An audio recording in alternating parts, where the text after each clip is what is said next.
বিসমিল্লাহির রহমানির রহিম। ১৩ নং হরফে জর ওয়াও। ইহা দুইটি অর্থে ব্যবহার হয়। এক নাম্বার হচ্ছে কসম এর অর্থে। ইহা শুধু ইসমে জহেরের পূর্বে ব্যবহার হয়, ইসমে জমিরের পূর্বে ব্যবহার হয় না। ইসমে জহের মানে কি রে? ইসিমের শুরুতে, হ্যাঁ, জমিরের শুরুতে ব্যবহার হয় না। যেমন জমির মানে কি? সর্বনাম। হুয়া, হুমা, হুম, সে, তারা, হ্যাঁ। যেমন ওয়াল্লাহি লা আশরাবান্নাল লাবানা, আল্লাহর কসম আমি অবশ্যই দুধ পান করব। এই যে এখানে ওয়াওটাকে মানে কসমের অর্থে ব্যবহার হয়েছে, হ্যাঁ। আল্লাহর কসম যে বললাম, কসমটা কোথা থেকে আসছে? ওয়াওয়ের অর্থ থেকে আসছে। ২ নম্বর হচ্ছে কখনো রুব্বা তথা তাকলিদের অর্থে ব্যবহার হয়।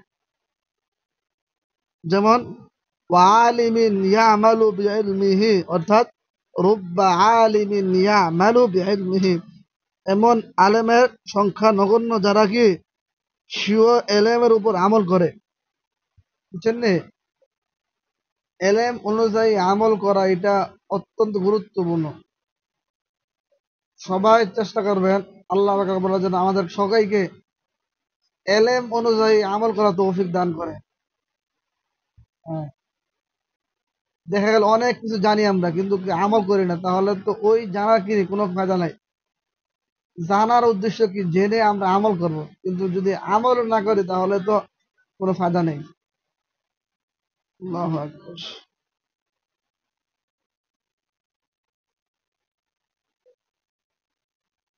এরপর হচ্ছে আসেন ৩ নাম্বার, ১৪ নাম্বার হরফজর তা। ইহা শুধু কসমের অর্থে ব্যবহার হয় এবং শুধু আল্লাহর নামের পূর্বে ব্যবহার হয়। এই তাটা কি আল্লাহর নাম ছাড়া অন্য কোনো নামের শুরুতে আসে না। যেমন তাল্লাহিল আযরিবান্না যাইদান, আল্লাহর কসম আমি যায়েদকে অবশ্যই মারবো। যেখানে কসম আছে না, আল্লাহর কসম, কসমটা কোত্থেকে আসছে? তা থেকে, তাল্লাহি। তাহলে আজকে কি গেল আমাদের? ওয়াও এবং তার ব্যবহার।